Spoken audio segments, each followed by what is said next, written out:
Very good afternoon, konnichiwa. I always think I cannot possibly, music making is about improvisation. It has to be something that is special right now between the players who are playing the music and the fantastic audience who are listening to it. And I simply cannot do the same thing in a rehearsal as I do in the performance, or the other way around. I think rehearsals are always there to see, well, what is the direction in which we will make music? And then the concert is where we really fly, which involves a lot of risk. Sometimes it works and sometimes it doesn't, but it has to say something right now. And I thank this orchestra very much for going with me.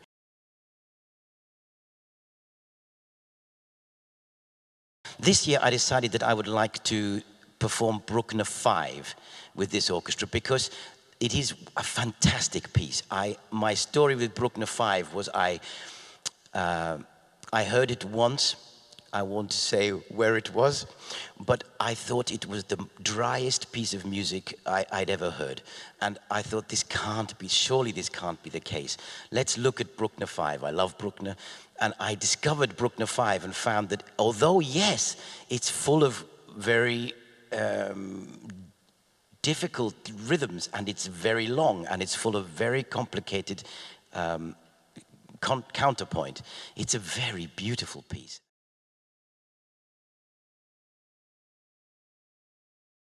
I decided I would like to do Bruckner 5, and it would be very silly if I didn't do a Mahler symphony, especially with a fantastic choir that we have. So this year I thought, well, let's try Mahler 2.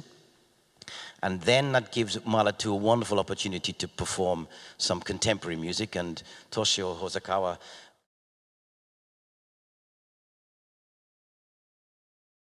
I said, didn't I, last year, I feel it very important for an orchestra to play Second Viennese School. I think that's a type of modern music which is very old, of course, but modern music which, in comparison to much of music that's written later, it seems to me to be very rich. It's full of ideas, full of colors, full of expression. Yes, there is no tonality. That is the big problem, but I always think it's the key to finding color and finding a way of expressing oneself as a musician and therefore as an orchestra without there being tonality. The first piece of Schoenberg that was a 12-tone piece, the first orchestral piece, so the biggest piece, was the Opus 31 Variations, written in 1928. And I found out that Ravel's Bolero was also written in 1928. One is a pathway to the future, perhaps. One is perhaps such that it's not even a variation of anything at all. I think, wasn't it Ravel said, my most famous piece is the piece with the least music in it. But I thought, well, these two, wouldn't it be great if we had an evening full of variations? And we get to play and listen to this 1928 Opus 31, which is in itself a variation on the theme BACH. And if you don't know that, it's difficult to hear it at the beginning. If you do know that, and I thought, well, how can I make that clear? Well, there's fantastic Prelude and Fugue by Liszt, BACH. Well, let's play that on the organ. So after hearing dee-da-dee-da-dee-da-dee-da about 100 times, then it's really very, very clear from the first two bars of the Schoenberg.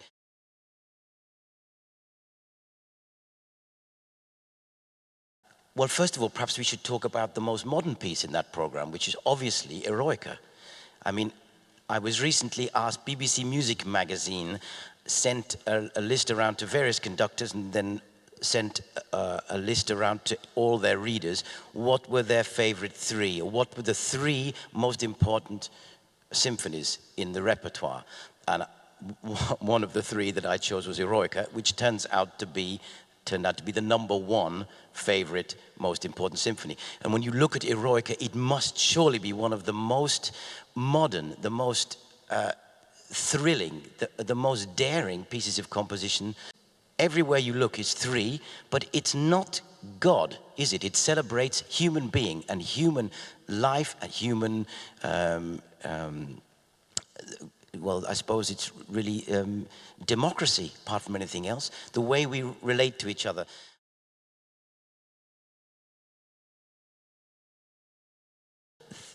I rather like this bird whistle panic.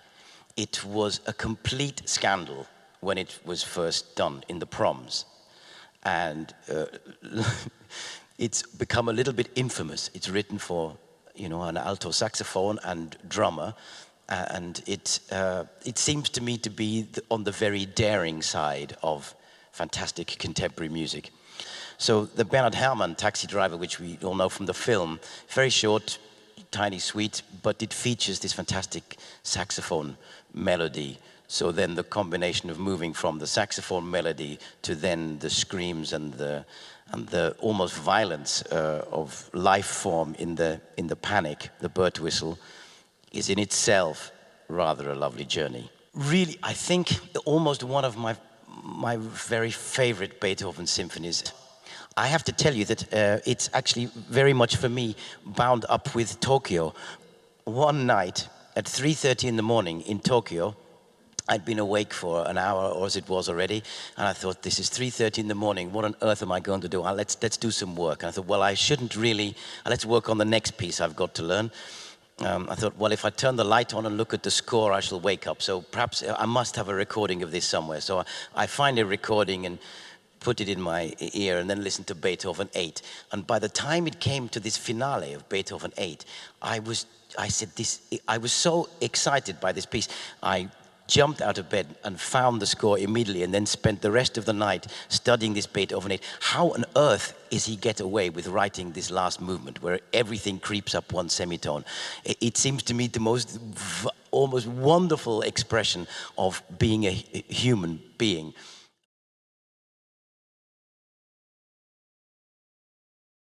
I thought, well, wouldn't it be rather fun if we play Haydn 86 and Mozart 39, those are two symphonies which are written within 1.5 years of each other. How they deal with symphony writing in that particular time, I thought that was rather fun. It becomes a very special thing for me to come here and make music with this orchestra here in Tokyo. And it's a great joy to feel as though this welcome and this sense of feeling thank you for coming, and I feel that I really belong very much here in Tokyo.